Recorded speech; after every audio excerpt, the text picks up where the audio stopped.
El juez Silas Sterling miró al hombre del mono naranja y vio una estadística. Vio una molestia. Vio un veredicto de culpabilidad que le permitiría reservar su maravilloso partido de golf de la tarde en el club de campo. Lo que no vio fue la verdad. No sabía que el hombre esposado, cabizbajo y en silencio, no era solo un vagabundo acusado de un delito que no cometió. Él era el único hombre con el poder de despojar a Silas de su toga, su pensión y su libertad. Intentaron precipitar un veredicto, pero estaban cayendo en una trampa, y cuando finalmente cayera la horca, no sería para el acusado. Sería para el juez. El aire en la sala 4B del juzgado del condado de Oak Haven era denso, con olor a cera para pisos, café rancio y el inconfundible aroma agrio de la desesperación. Eran las 9:15 CCSM. Era martes, normalmente una hora de mucha actividad, pero hoy la galería estaba extrañamente vacía. El alguacil, un hombre corpulento llamado oficial Miller, estaba de pie junto a la puerta con los brazos cruzados, mascando chicle con un rítmico y húmedo sonido que resonaba en el silencio. El juez Silas Sterling estaba sentado en el estrado. Su silla de cuero de respaldo alto crujía al cambiar de postura. Silas era un hombre que portaba su autoridad como una armadura, pesada, impenetrable y pulida hasta un brillo cegador. Tenía 60 años, cabello canoso peinado hacia atrás a la perfección y un rostro que había olvidado cómo sonreír, a menos que fuera en una gala para donantes. Miró su reloj de pulsera de oro, un regalo del mismo fiscal de distrito sentado a la mesa del fiscal, y suspiró tan fuerte que el taquígrafo judicial se estremeció. «¡Señor Holloway!», bramó el juez Sterling, su voz resonando en los paneles de caoba. «¿Estamos listos para proceder? Tengo un horario que cumplir, y entiendo que este caso es sencillo». El fiscal Brent Holloway se puso de pie. Holloway era joven, ambicioso y escurridizo. Vestía trajes un poco demasiado caros para el salario de un funcionario público, y tenía la costumbre de alisarse la corbata cada vez que estaba a punto de mentir. «Sí, su señoría», dijo Holloway, esbozando una sonrisa de tiburón hacia el estrado. «La fiscalía está lista. Prevemos un juicio muy breve. Las pruebas contra el acusado, el señor Marcus, un pan comido, al negarse a presentar su identificación, son abrumadoras». En la mesa de la defensa se sentó el acusado. Era un hombre negro, alto y de hombros anchos, que vestía un mono naranja del condado que le quedaba demasiado ajustado. Tenía las manos esposadas a la mesa. Llevaba una barba bien recortada, aunque canosa en la barbilla, y su mirada, oscura, inteligente y penetrante, estaba fija en el juez. No había dicho ni una palabra desde que lo arrastraron a la comisaría 3 días antes. Junto a él estaba Sarah Jenkins. Tenía 24 años. Era defensora pública y apenas llevaba 2 meses graduándose de la Facultad de Derecho. Parecía estar vibrando de ansiedad. Su expediente era un revoltijo de papeles, y no dejaba de mirar a su cliente con una mezcla de lástima y miedo. Conocía la reputación del tribunal del juez Sterling. Este no era un lugar de leyes. Era una planta de procesamiento de condenas. «¡Su señoría!», chilló Sarah con la voz quebrada. Se aclaró la garganta y lo intentó de nuevo, poniéndose de pie. «Su señoría, la defensa...» «No estamos listos. Recibí el expediente de descubrimiento esta mañana. Hay declaraciones de testigos que ni siquiera he tenido tiempo de leer. Solicito una prórroga de 48 horas para denegar debidamente el proceso». Sterling la interrumpió antes de que pudiera terminar la frase. Ni siquiera levantó la vista del expediente que estaba firmando. «Pero señoría», insistió Sarah con manos temblorosas, «constitucionalmente mi cliente tiene derecho a una defensa eficaz». «Si no he visto las pruebas, señorita Jenkins», dijo Sterling, bajando las gafas para mirarla con ojos fríos y de reptil. «Este es un simple caso de agresión con agravantes y allanamiento de morada. Su cliente fue encontrada en propiedad privada. Agredió a un dueño de casa. Tenemos testigos presenciales». Tenemos el informe policial. No necesitamos extendernos más porque eres desorganizado. Si no puedes hacer tu trabajo, quizás deberías considerar una carrera en el comercio minorista. Holloway rió disimuladamente desde la otra mesa. El acusado, Marcus, se movió ligeramente. Las cadenas vibraron. Por primera vez miró a Sarah. Su expresión no era de miedo, sino de calma y evaluación. La miró como un profesor mira a un alumno con dificultades.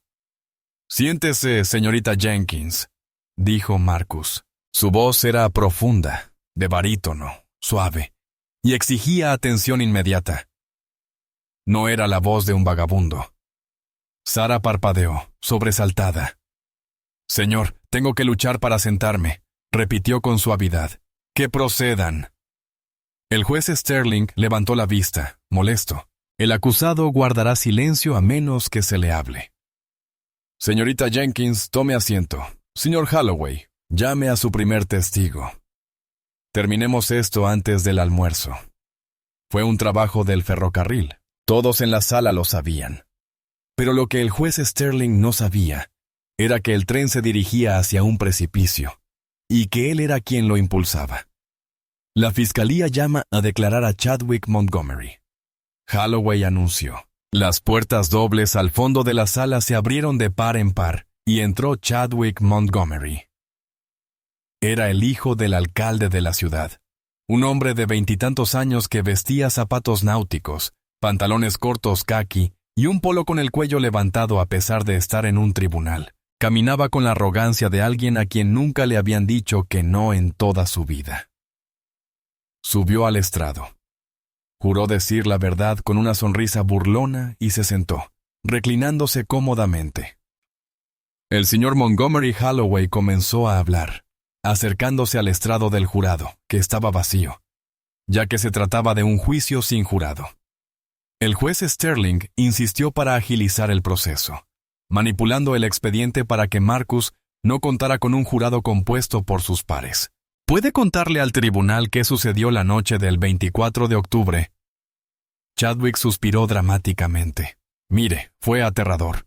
Estaba en la finca de mi familia, la mansión Montgomery, revisando los terrenos, ya sabe, asegurándome de que el equipo de jardinería hubiera hecho su trabajo. Y entonces lo vi. Señaló a Marcus con un dedo vago. Que conste en acta que el testigo identificó al acusado, dijo Sterling con voz monótona, con aspecto aburrido. Estaba merodeando cerca del garaje. Continuó Chadwick, alzando la voz con una falsa teatralidad. Le pregunté qué hacía allí. Le dije que estaba invadiendo la propiedad privada, y simplemente se puso furioso. Se abalanzó sobre mí. Tenía una mirada salvaje. Tuve que defenderme. Logré apartarlo y llamar a la policía, pero me dio un puñetazo en las costillas. Todavía me duele, de verdad. Sarah Jenkins garabateaba furiosamente en su bloc de notas. Se inclinó hacia Marcus. ¿Le pegaste?, susurró. No, respondió Marcus, con la mirada fija en Chadwick. No lo toqué. Pero pregúntale sobre la cámara. ¿El qué? La cámara de seguridad sobre la puerta del garaje, susurró Marcus. Holloway terminó sus preguntas fáciles. Entonces sintió que su vida corría peligro, señor Montgomery. Totalmente. ¿Quién sabe qué habría hecho si la policía no hubiera aparecido? Gracias. Su testigo, dijo Holloway, sentándose con un gesto de satisfacción. Sarah se puso de pie, respiró hondo. Le tenía terror al juez Sterling, pero tenía un deber. Caminó hacia el podio. Señor Montgomery, empezó Sarah, ¿dice que mi cliente se abalanzó sobre usted cerca del garaje? Sí, eso dije. ¿Y estaba solo? Sí. ¿Estaba oscuro? Estaba anocheciendo. Pero lo vi con claridad. Sarah miró sus notas y luego volvió a mirar a Marcus, quien le dedicó un sutil gesto de ánimo. Montgomery, ¿hay sistema de seguridad en tu finca? Chadwick dudó. Sus ojos se posaron en Holloway. Oh, sí, lo normal. ¿Y hay una cámara que mire la entrada y el garaje? Creo que sí. Quizás esté rota. Objeción. Holloway se levantó de un salto. Relevancia. El testigo ya ha testificado sobre la agresión. La existencia de una cámara es irrelevante para el trauma de la víctima. El juez Sterling declaró la causa de inmediato. Siga adelante, señorita Jenkins. Pero su señoría, protestó Sarah, si hay grabaciones, exoneraría a mi cliente. El informe policial indica que no se recopilaron imágenes. Si el señor Montgomery tiene acceso a ellas, dije, declaró la causa. Sterling golpeó el estrado con la mano. No vamos a buscar pruebas que deberías haber solicitado hace semanas. Me nombraron ayer, exclamó Sarah, con lágrimas en los ojos por la frustración.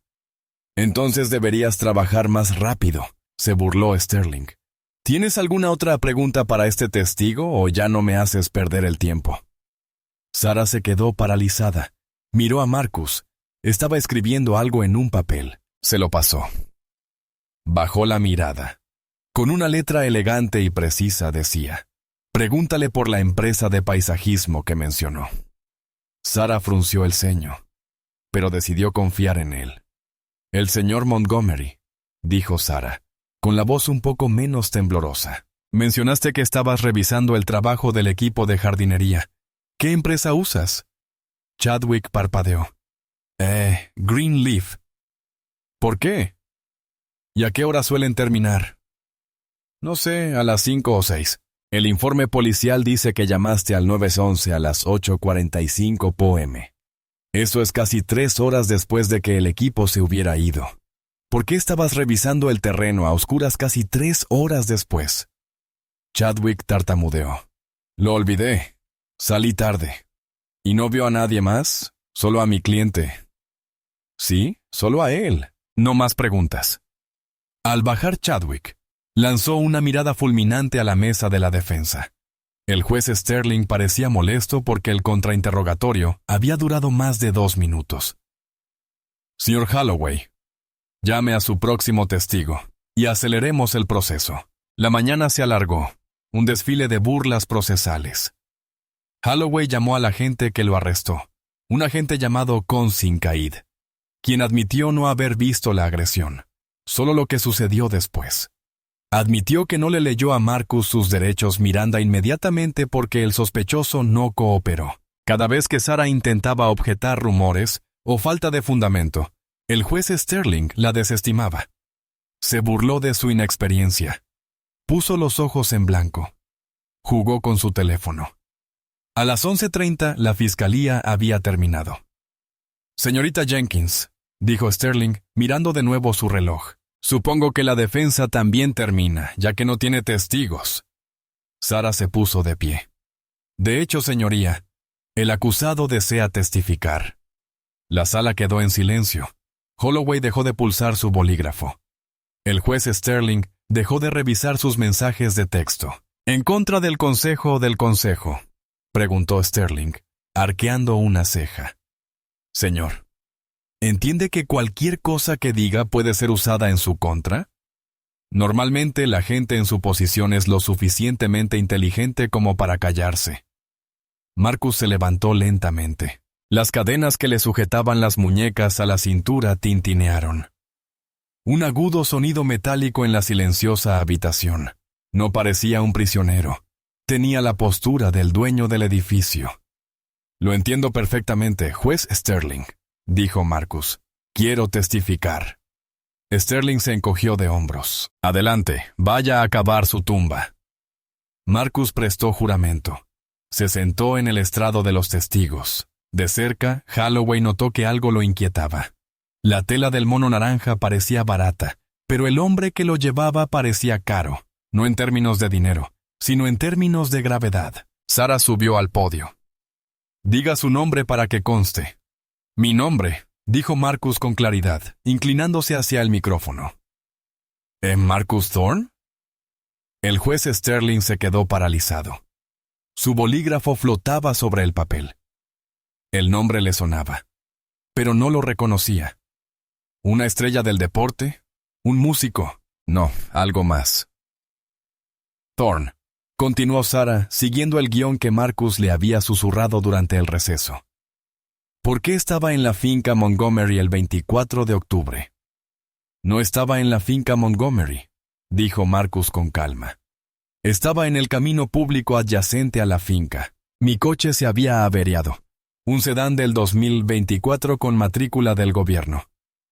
Iba caminando para tener señal en mi teléfono y llamar a asistencia en carretera. ¡Protesto!, gritó Holloway. Dijo que no había registro de ningún coche. La policía hizo que se llevaran mi coche, dijo Marcus, volviendo la cabeza para mirar directamente al fiscal. Está en el depósito de vehículos, con la matrícula de John Doe. Creo que el agente con Kincaid olvidó mencionarlo. Sterling entrecerró los ojos. Señor Thorne, usted acusa al departamento del sheriff de incompetencia. Yo los acuso de negligencia procesal, señoría. Marcus lo corrigió con suavidad.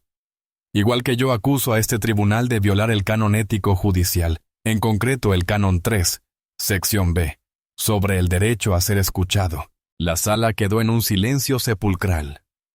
El rostro de Sterling se puso morado. Disculpe, ¿me oyó?, dijo Marcus. Su voz no se alzó, pero se endureció. Ha anulado 17 objeciones válidas de mi consejo en menos de 2 horas. Ha denegado una moción de aplazamiento a pesar de que la defensa recibió la prueba hace menos de 4 horas. Una clara violación del precedente de Brady contra Maryland en cuanto a la preparación justa para un juicio. Está precipitando este veredicto, juez Sterling. Y tengo curiosidad por saber por qué. Sterling se puso de pie, con el rostro desencajado por la rabia. Cuide su tono, muchacho.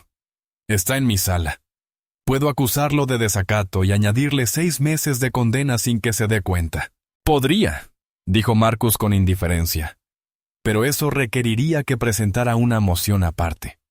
Y como parece tan preocupado por su cita para almorzar en el 112, Kells, dudo que quiera el papeleo. Sarah Jenkins parecía estar a punto de desmayarse. Holloway miraba a Marcus con la boca abierta. Te lo voy a preguntar una vez más, susurró Sterling, inclinándose sobre el banco. ¿Agrediste a Chadwick Montgomery? No. Marcus dijo que Chadwick Montgomery compraba narcóticos en un camión de jardinería que había regresado fuera de horario. Presencié la transacción. Al verme, entró en pánico. Me atacó. Lo sometí sin golpearlo.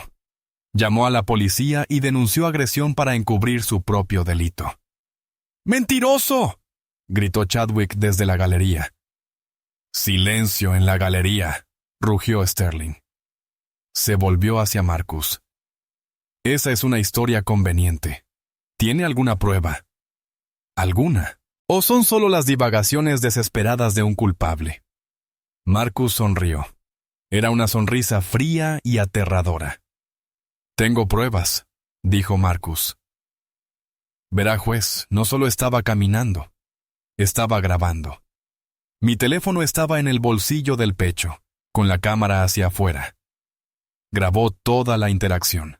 El tráfico de drogas, la agresión y la llegada del agente Kincaid, quien le dijo al señor Montgomery, y cito textualmente, «No te preocupes, Chad. El juez Sterling le debe un favor a tu padre. Haremos que esto desaparezca». El rostro del juez Sterling palideció tan rápido que parecía como si le hubieran dado un golpe con una bolsa de harina. Holloway dejó caer el bolígrafo. «¿Dónde está el teléfono?», susurró Sterling. El agente Kincaid lo confiscó tras mi arresto. Marcus dijo que debía estar en la bolsa de pruebas, la que, según el señor Holloway, contenía solo una billetera y llaves. Marcus se dirigió al fiscal. «Holloway, ¿revisaste tú mismo la bolsa de pruebas o simplemente confiaste en el informe policial?» Holloway revolvió sus papeles con pánico. «Yo, su señoría, abro la bolsa», ordenó Marcus. Ya no era el acusado. Era la autoridad. Holloway miró al juez. Sterling parecía como si estuviera sufriendo un infarto. «Haremos un receso», tartamudeó Sterling. «10 minutos en mi despacho. Consejo, Véanme ahora. No, dijo Marcus. No se movió. No hay receso. El tribunal está en sesión. El expediente está abierto. Pediste pruebas. Te digo dónde están. Si entras en el despacho ahora sin comprobarlas, eres cómplice de la supresión de pruebas exculpatorias. Eso es un delito grave, Silus. Usó el nombre de pila del juez. La audiencia, que ahora percibía la sangre en el agua, empezó a murmurar. La gente había entrado desde el pasillo, atraída por la tensión. ¿Quién se cree que es?, susurró Sterling, con la voz temblorosa, entre rabia y miedo repentino. Marcus Thorne se recostó en la silla de testigos. Creo que es hora de que me tome juramento como es debido. Juez, porque aún no le he dicho mi cargo. La sala del tribunal se quedó paralizada por el pánico. El fiscal Brent Holloway estaba de pie junto a la mesa de pruebas, con la mano suspendida sobre la bolsa de papel marrón marcada como artículo 4B, efectos personales. Miró al juez Silus Sterling, suplicando con la mirada que le indicara que parara, pero Sterling estaba paralizado. La acusación de complicidad en un encubrimiento había quedado constancia en autos. Si impedía que se presentaran las pruebas ahora, estaría sellando su propio destino. «Ábralo, señor Holloway», dijo el juez Sterling con voz ronca. Su voz era una sombra del barítono resonante que había dominado la mañana. «Veamos este supuesto teléfono». Holloway rompió el sello. Metió la mano y sacó un elegante smartphone negro. Estaba apagado. «Enciéndelo», ordenó Marcus Thorne desde el estrado. «La contraseña es 8884-10». Holloway forcejeó con el dispositivo. Le temblaban tanto las manos que lo dejó caer sobre la mesa antes de desbloquearlo. «Ve a la app de fotos», ordenó Marcus, y su voz resonó en la silenciosa habitación. «Último vídeo. Reprodúcelo». Y el señor Holloway se conectó al sistema audiovisual del tribunal para que el juez pudiera verlo. Holloway dudó, pero el alguacil, el agente Miller, percibiendo el cambio de poder, se adelantó y conectó el teléfono al cable HDMI de la mesa de la fiscalía. Los grandes monitores montados en las paredes cobraron vida. El video al principio era inestable, mostrando la grava de la cuneta. Luego se inclinó hacia arriba. La grabación en alta definición mostraba la luz del atardecer y las puertas de la mansión Montgomery. En el cuadro se veía claramente a Chadwick Montgomery, quien le entregaba un sobre grueso con dinero a un hombre con uniforme verde de paisajista. El hombre le devolvió una pequeña bolsa sellada al vacío con polvo blanco. «¡Mentira!», gritó Chadwick desde la galería. «Es una IA ultrafalsa. ¡Siéntense!», espetó Sterling, con la mirada fija en la pantalla. En la pantalla Chadwick se giró y vio a Marcus o la cámara. El miedo en su rostro fue instantáneo. El video mostró a Chadwick cargando hacia adelante, gritando obscenidades. La cámara giró mientras Marcus se defendía, claramente usando redirecciones con la palma abierta, no puñetazos. Luego, la grabación se estabilizó al apoyar el teléfono contra una roca, capturando toda la escena. Mostraba a Chadwick en el suelo, ileso, pero sin aliento. Lo mostraba marcando al 911 y sollozando fingiendo lágrimas. Y entonces llegó la patrulla. El agente con Kincaid salió. El audio en los altavoces del juzgado era nítido. «Me atacó». «¡Con Kincaid! ¡Tienes que arrestarlo!». La voz de Chadwick en la grabación era estridente. «Cálmate, Chad», dijo Kincaid entrando en escena. Miró a Marcus, que estaba de pie con las manos en alto. Con Kincaid no hizo preguntas, no pidió identificación, desenfundó su taser. Entonces se escuchó la frase que dejó atónita a la sala. «¿Qué hacemos con él?», preguntó Chadwick en el video. «Lo arrestamos por agresión», respondió Kincaid, esposando a Marcus con fuerza. «No te preocupes por los detalles. Llamaré al juez Sterling esta noche. Le debe a tu padre la donación a la campaña del mes pasado. Se asegurará de que este tipo quede enterrado antes de que alguien haga preguntas». El video terminó. El silencio en la sala 4B era absoluto. Se podía oír el zumbido del aire acondicionado. Sarah Jenkins estaba de pie con la mano sobre la boca. Su mirada pasó de la pantalla al juez. El juez Silas Sterling estaba pálido. Su piel del color de la ceniza vieja. Se quitó lentamente las gafas. Miró al taquígrafo, cuyos dedos se cernían sobre las teclas. Esperando. «Táchelo», susurró Sterling. «Táchelo del expediente. No puede tachar pruebas que han sido admitidas y vistas, señoría», dijo Marcus. Se puso de pie en el estrado, irguiéndose en toda su estatura. «Eso ahora forma parte del expediente judicial permanente». «Declaro juicio nulo», gritó Sterling, poniéndose de pie, y su silla golpeó contra la pared. «Este procedimiento está comprometido. Todos fuera. Balaif, despejen la sala. Balaif, quédese donde está», dijo Marcus. El agente Miller miró al juez y luego al preso. No se movió. «Soy el juez», rugió Sterling, escupiendo. «Te ordeno que desalojes la sala, y te ordeno que te sientes, Silas», dijo Marcus. Su voz fue como un trueno, profunda y aterradoramente resonante. Metió la mano en el bolsillo delantero de su mono naranja, un bolsillo que teóricamente debería estar vacío, y sacó una pequeña cartera de cuero para la placa que llevaba oculta y que no encontró durante el registro en la cárcel. La abrió. Una placa dorada reflejó las luces fluorescentes del techo. No era una placa de policía. Era algo mucho más raro. «Para que conste», dijo Marcus, mirando directamente a la cámara del taquígrafo judicial. «Me llamo Marcus Thorne. Soy el investigador jefe de la Comisión Estatal de Conducta Judicial». Las pocas personas en la galería dejaron escapar una exclamación de asombro. Holloway colgó el teléfono. «Me enviaron aquí», continuó Marcus con voz implacable, «porque recibimos 6 quejas distintas sobre este tribunal por esquemas de pago por veredicto, discriminación racial y supresión de pruebas. No pudimos demostrarlo desde fuera.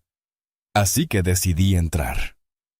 Sterling se desplomó en su silla. No fue solo un juicio nulo. Fue una ejecución. «Tú... no puedes serlo». Sterling tartamudeó. «¿Thorne? ¿La comisión Thorne?» «La misma». Marcus dijo: «Verás, Silas, no me derrumbé. No entré en esa calle por accidente. Aparqué allí. Esperé. Quería ver si el sistema judicial de Oak Haven estaba tan podrido como decía el informe. Y ustedes, caballeros», señaló al juez, al fiscal y al lloroso Chadwick Montgomery en la galería, «superaron mis expectativas». Marcus miró a Sarah Jenkins. «Señora Jenkins, si fuera tan amable». Sarah, todavía en shock, parpadeó. «Sí.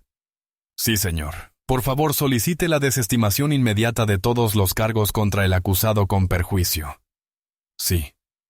Sarah enderezó la espalda. Caminó hacia el centro de la sala. Miró al juez Sterling. Esta vez no con miedo, sino con disgusto.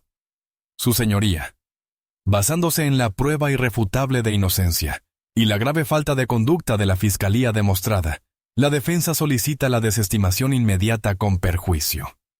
Sterling miró a Marcus. Miró hacia la puerta. Buscó una salida. «Concedo la moción», susurró Sterling. «Caso desestimado. Señor Doe, señor Thorne, pueden irse». «No me voy a ninguna parte», dijo Marcus con calma. «Agente Miller, quíteme las esposas, por favor». El alguacil se acercó corriendo, manoseando las llaves. En el momento en que las esposas de acero se abrieron, Marcus se frotó las muñecas. Salió del estrado, no hacia la salida, sino hacia el tribunal. «Desestimó el caso en mi contra», dijo Marcus, deteniéndose en la mesa del fiscal. «Pero tenemos un nuevo caso que escuchar. El caso del pueblo contra el juez, Silas Sterling». «No tienes autoridad aquí», gritó Holloway, intentando salvar la situación. «Este es un tribunal de condado. Eres un investigador estatal. No puedes simplemente tomar el control. De hecho, según el artículo 6 de la Constitución estatal, en caso de incapacitación judicial flagrante o conducta delictiva observada en audiencia pública, un alto funcionario de la comisión está autorizado a suspender al magistrado en funciones inmediatamente. Marcus recitó de memoria. Se giró hacia el fondo de la sala. Agente Ross, puede pasar. Las puertas dobles del fondo de la sala se abrieron de golpe, pero no era el sheriff local. Pero no era él. 4 hombres y mujeres con cazadoras tácticas oscuras, con uniformes de la Policía Estatal y la Unidad de Investigación Especial, UE, entraron. Los guiaba una mujer con un corte de pelo muy marcado y una pila de archivos en la mano. «Aseguren la habitación», ordenó Marcus. 2 agentes se dirigieron a las salidas. Uno se dirigió a Chadwick Montgomery, quien intentó huir. «Chadwick Montgomery, estás arrestado por posesión de una sustancia controlada, presentación de una denuncia policial falsa y perjurio», dijo el agente, dándole la vuelta y esposándolo. «Mi papá es el alcalde», gritó Chadwick mientras lo sacaban a rastras. «No puede hacer esto». «Su padre es el siguiente en la lista», dijo Marcus con frialdad, sin mirar atrás. Volvió su atención al fiscal Holloway. Holloway retrocedía, sosteniendo su maletín como un escudo. «Señor Holloway», dijo Marcus, recogiendo el expediente del fiscal. «Noté que no tenía las imágenes de la cámara de seguridad de la finca Montgomery». «¿Por qué?» «Si no existiera», chilló Holloway. El agente Ross Marcus le hizo una señal a la mujer con los archivos. «Ejecutamos una orden digital en los servidores de Montgomery hace 30 minutos, señor», dijo el agente Ross, dando un paso al frente. «Recuperamos las imágenes borradas. Fueron enviadas a la cuenta de correo electrónico personal del señor Holloway hace 2 días con el asunto». «Entierren esto». Marcus miró a Holloway. «Supresión de pruebas. Conspiración para obstruir la justicia». «Entregue su Barard, Brent». Holloway rompió a llorar. Un agente se adelantó y lo esposó. «Y ahora», dijo Marcus, volviéndose lentamente hacia el estrado principal. El juez Sterling estaba sentado solo. La sala estaba llena de policías estatales. Sus aliados estaban esposados. La galería estaba grabando con sus teléfonos. «Silas Sterling», dijo Marcus, subiendo las escaleras hacia el estrado. Se paró justo al lado de la silla del juez. «Levántate, Marcus, por favor», susurró Sterling, con el sudor goteando por la nariz. «Podemos resolver esto. Tengo amigos. Tengo dinero. Puedo hacer una donación para su ascenso». Sterling se levantó temblorosamente. Marcus se sentó en la silla alta de cuero del juez. Se ajustó la toga que no llevaba puesta, pero no la necesitaba. Tenía la presencia. «Silas Sterling», anunció Marcus desde el estrado, golpeando la verga. El sonido resonó por la sala como un disparo. «Queda despojado de su autoridad a la espera de un juicio penal. Queda arrestado por soborno, extorsión y privación de derechos civiles, bajo pretexto de la ley». Sterling miró al juez. «Miller, ayúdame». El agente Miller miró al juez. Se quitó el chicle de la boca. «Lo siento, Silas. Hice juramento ante la Constitución, no ante tu horario de golf». Miller subió las escaleras y esposó al juez. La imagen del juez Silas Sterling, siendo llevado esposado y con su toga negra, era una imagen que cubriría los noticieros de todo el país al anochecer. Pero Marcus no había terminado. Bajó la vista hacia la mesa de la defensa, donde Sarah Jenkins seguía de pie, aferrada a sus expedientes. Parecía perdida. «Señorita Jenkins», dijo Marcus con suavidad desde el estrado. Ella levantó la vista sobresaltada. «Sí, señor Thorne. Hiciste un buen trabajo hoy, Thais», dijo. «Tenías miedo. Te intimidaron. Te enfrentaste a un sistema amañado, pero no te rindiste. Luchaste por los derechos constitucionales de un hombre que creías un vagabundo». Sarah asintió con lágrimas en los ojos. «Solo quería hacer mi trabajo». «Hiciste más que eso», dijo Marcus. «Pasaste la prueba. Abrió el expediente que tenía delante. El expediente de Sterling. Este tribunal está ahora bajo la jurisdicción de emergencia de la Comisión Estatal de Supervisión. Marcus anunció a la sala. Vamos a revisar cada veredicto emitido por Silas Sterling en los últimos 5 años. Cada acuerdo de culpabilidad. Cada sentencia. Cada moción denegada. Un murmullo de asombro recorrió la sala. Eran miles de casos. Tomará tiempo, reconoció Marcus. Pero a la justicia no le importa tu agenda. A la justicia le importa la verdad. Miró al agente Ross. Trae el siguiente archivo, el de los pagos por referencias. El karma duro no se trataba solo de arrestar a Sterling. Se trataba de desmantelar su legado. Durante las siguientes 4 horas, Marcus convirtió la sala en un tribunal de la verdad. No solo arrestó a los hombres, expuso la maquinaria, llamó al agente con Kincaid al estrado esposado. Bajo intenso interrogatorio y enfrentándose a 20 años de prisión federal, Kincaid se desquitó. Lo contó todo. Reveló el esquema de pago por participación, donde los acusados recibían sentencias más severas a menos que contrataran abogados específicos, abogados que sobornaban a Sterling. Reveló las cuotas de discriminación racial establecidas por el departamento del sheriff para mantener los contratos de las prisiones privadas llenos. Reveló que el alcalde, padre de Chadwick, había usado fondos municipales para ajardinar su finca privada, la misma cerca de la cual arrestaron a Marcus. Fue un efecto dominó catastrófico para la élite corrupta de Oak Haven. A las 4:07 p.m., la sala del tribunal estaba abarrotada.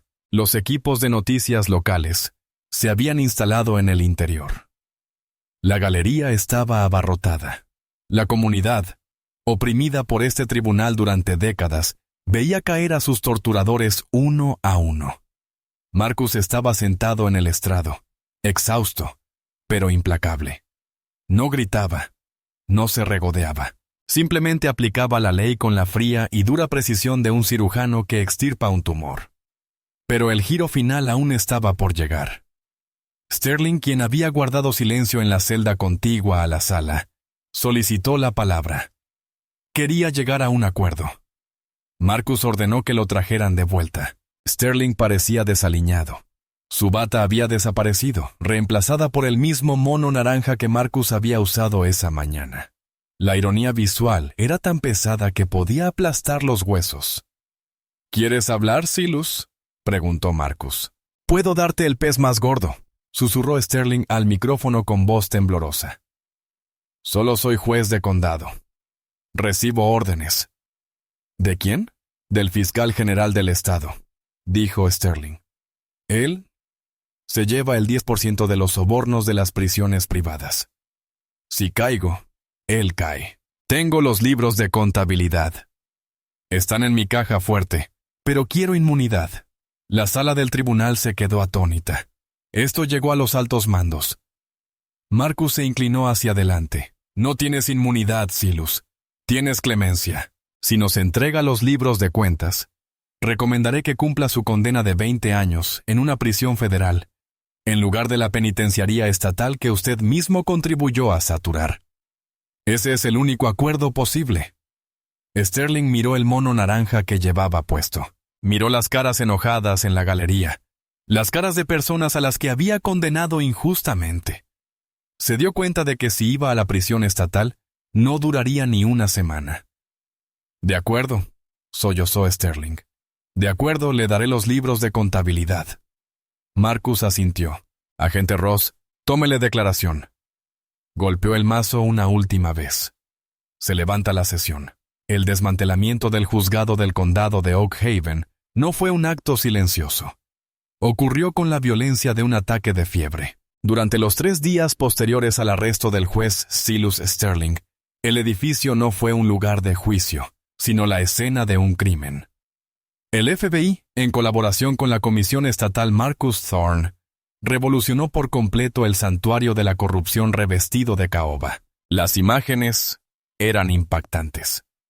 Agentes con cazadoras azules cargaban cajas de archivos, discos duros y, lo más incriminatorio de todo, las trituradoras que habían intentado funcionar hasta sobrecalentarse. Dentro de la celda 1, ubicada en el sótano del mismo juzgado que había dirigido durante 20 años, Silas Sterling estaba sentado en un banco de metal atornillado al suelo de hormigón. El aire acondicionado estaba roto, un problema de mantenimiento cuyo presupuesto se había negado a aprobar hacía 3 meses.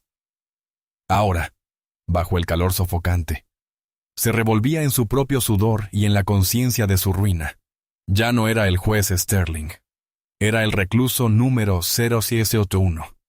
El interrogatorio. La pesada puerta de acero vibró y se abrió de golpe.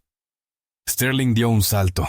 Con el tintineo de sus cadenas, esperaba a su abogado, un tiburón caro de la capital llamado Reynolds. En su lugar, entró Marcus Thorne. Thorne no parecía cansado. Parecía un hombre que acababa de terminar una sesión de ejercicio ligera. Cargó una silla de plástico. La colocó en el centro de la celda y se sentó frente a Sterling. «¿Dónde está Reynolds?», preguntó Sterling con la voz entrecortada. «Exigí un abogado.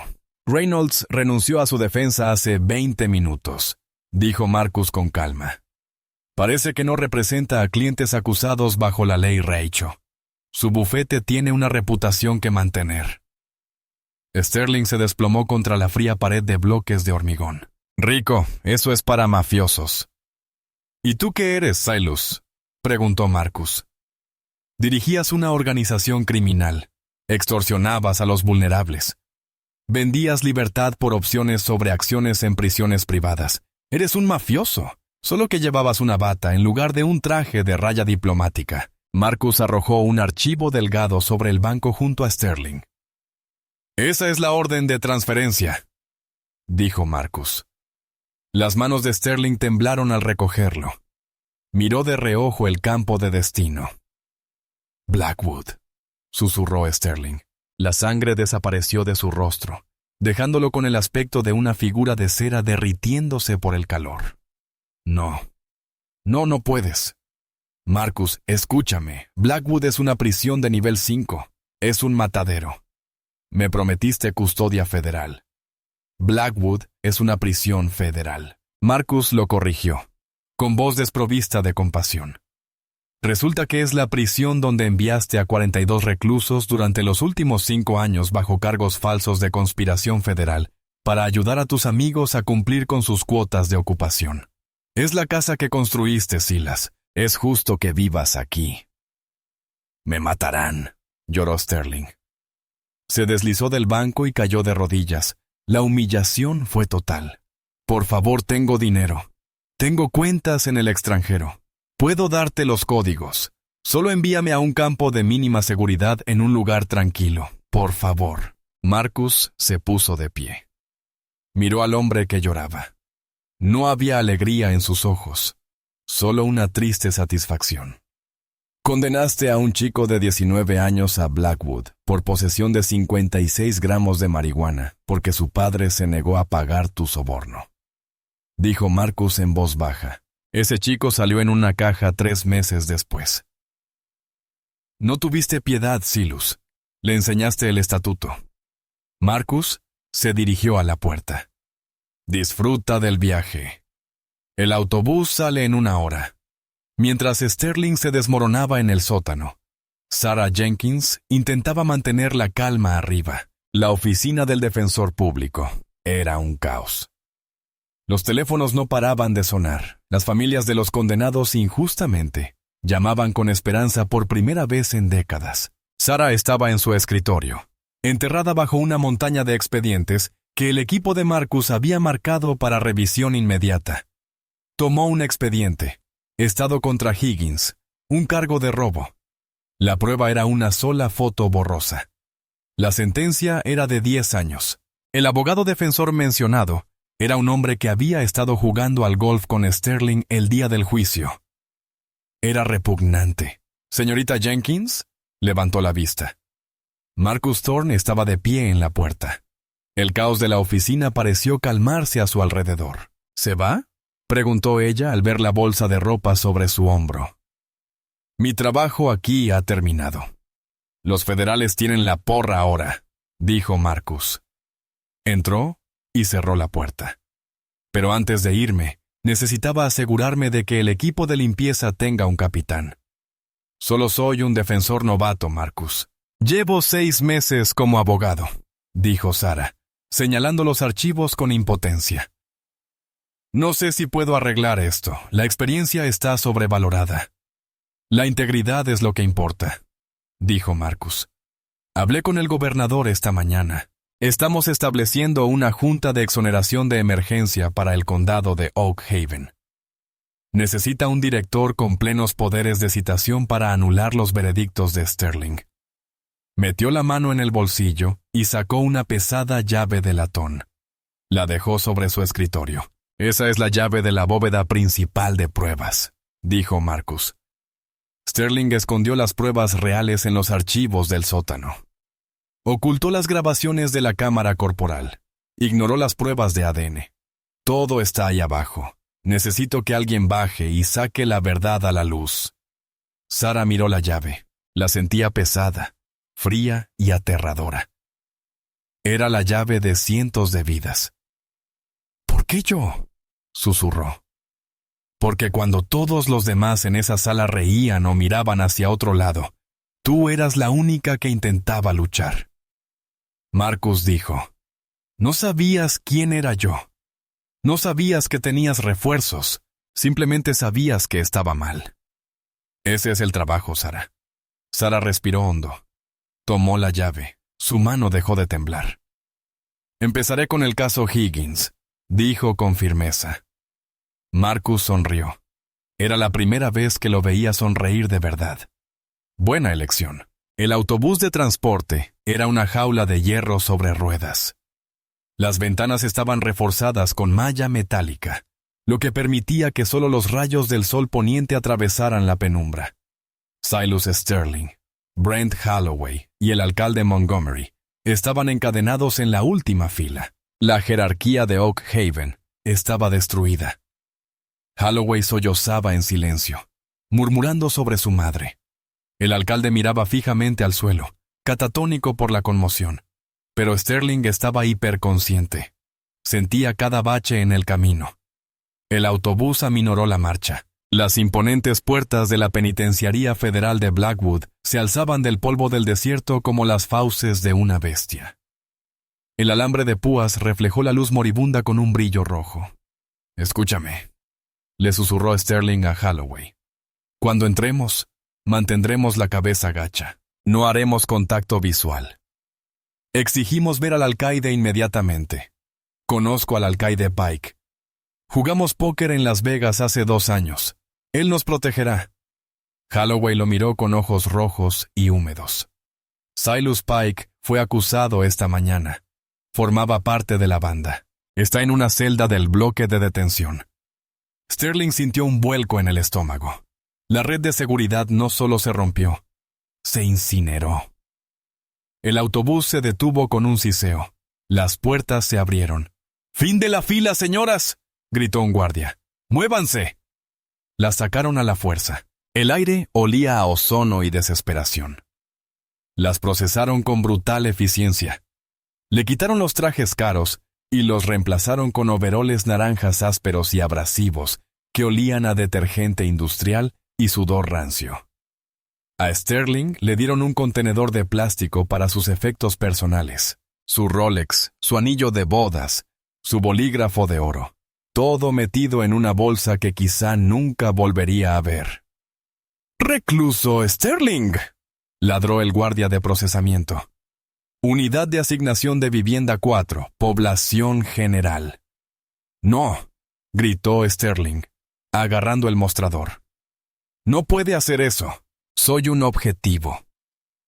Necesito segregación administrativa. Es la ley». El guardia lo miró. Era un hombre mayor, cansado y con las manos callosas. «¿La ley?». El guardia rió entre dientes con sarcasmo. «Qué curioso que lo hayas mencionado. Verá, bajo la ley de reforma Sterling de 2023 se redujo la definición de reclusos en riesgo para ahorrarle dinero al condado. A menos que haya una recompensa verificada de pandillas por su cabeza, se va a la cárcel de Gen Pop. Usted redactó ese proyecto de ley, juez. Lo recuerdo porque apuñalaron a mi compañero cuando no pudimos aislar a un conocido soplón. El guardia se acercó, con el aliento a café y tabaco. Les ahorraste mucho dinero a los contribuyentes, Silus. Ahora puedes disfrutar de los ahorros. La unidad 4 era una cavernosa sala de hormigón y acero que resonaba con el ruido de 300 hombres. Cuando la puerta se abrió con un zumbido y los 3 nuevos reclusos fueron empujados adentro, el ruido no cesó. Cambió. Pasó de un rugido sordo a un silencio agudo y depredador. Sterling entró, agarrando su petate. Intentó parecer pequeño. Intentó desaparecer. Vaya, vaya, vaya. Una voz grave retumbó desde el piso superior. Sterling se quedó paralizado. Conocía esa voz, lo atormentaba en sueños. Inclinado sobre la barandilla estaba un hombre llamado Damascus Jones. Era enorme, con los brazos llenos de tatuajes y la cara llena de cicatrices tras años de peleas en prisión. Peleas que había librado porque Sterling lo había enviado allí por un robo que no cometió. «¡Miren quién finalmente vino de visita!», Damasco gritó. «¡Su señoría, el verdugo!». El bloque estalló. Abucheos, silbidos y aplausos lentos llenaron el aire. Era un coliseo, y los leones estaban hambrientos. Damascus bajó las escaleras, y la multitud se abrió paso para él. Se detuvo a 1 metro de Sterling. Sterling tembló. «Señor Jones, Damascus, por favor, puedo ayudarlo. Puedo escribir una apelación. Tengo contactos». Damascus rió. Era una risa seca y hueca. «No tienes nada, Silus. No tienes túnica, no tienes masa, no tienes alguacil». Damasco se acercó. Sterling se estremeció, esperando un golpe, pero Damasco no lo golpeó. En cambio, metió la mano en el bolsillo y sacó un papel arrugado. Se lo puso a Sterling en la mano. «Léelo», ordenó Damasco. Sterling bajó la mirada. Era una carta. Una carta de la hija de Damasco, escrita con crayón. «Papá, ¿cuándo vuelves a casa?» «Mamá está enferma. Murió la semana pasada», dijo Damasco, bajando la voz hasta convertirse en un susurro más fuerte que un grito. «Mi esposa murió. No estuve allí. No estuve allí porque necesitabas preparar una merienda a la 1 de la tarde y apresuraste mi juicio». Las lágrimas corrían por el rostro de Sterling. «Lo siento. Lo siento mucho». «Lo siento, no lo arregles», dijo Damasco. Retrocedió. «No voy a tocarte, Silus. Matarte es demasiado fácil. Quiero que vivas. Quiero que vivas cada día aquí sabiendo que eres como nosotros. Quiero que comas la basofia que presupuestaste. Quiero que duermas en el colchón que no quisiste cambiar. Quiero que tengas miedo cada vez que se apague la luz». Damasco se giró hacia la multitud que observaba. «Nadie lo toca. Ahora pertenece a la casa. Que el fantasma lo persiga». Se alejó. Sterling se quedó solo en el centro de la sala común. Quizás estaba a salvo de cualquier daño físico, pero estaba condenado a algo peor.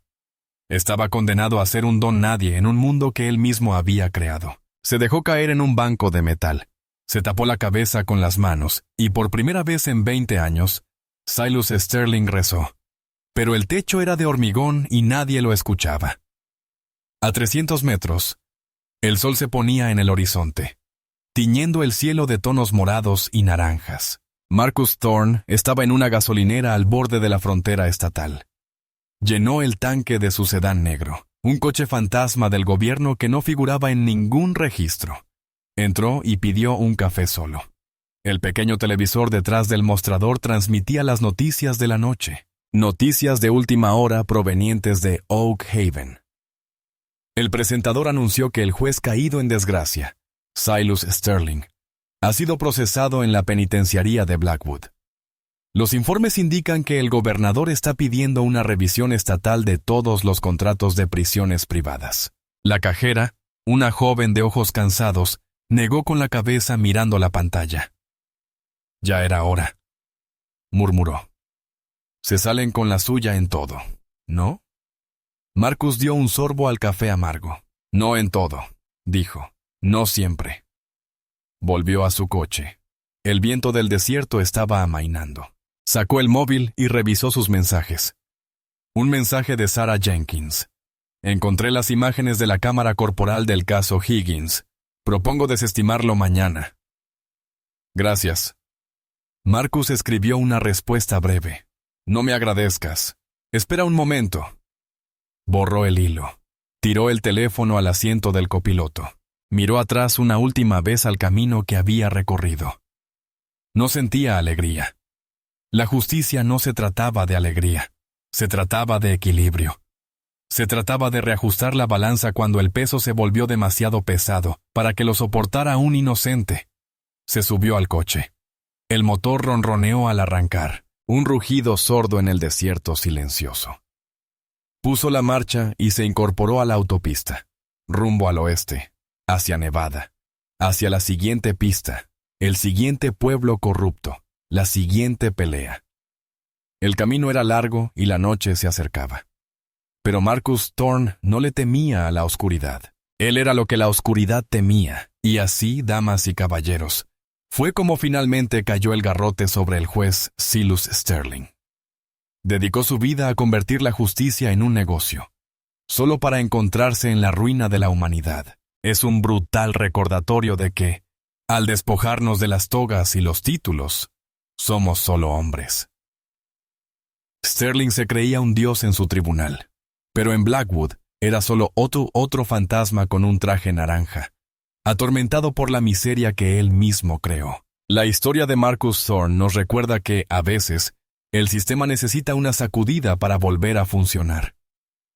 Y a veces ese impacto viene de la persona menos esperada. ¿Qué habrías hecho tú en el lugar de Damascus Jones? ¿Te habrías vengado? ¿O obligar a Sterling a vivir con su culpa fue el castigo máximo? Cuéntame tu opinión en los comentarios. Me encanta leer tus debates. Si esta historia te mantuvo en vilo, dale a me gusta y suscríbete al canal. Activa la campanita para no perderte nuestro próximo episodio. El casero que desalojó a una bruja y se arrepintió.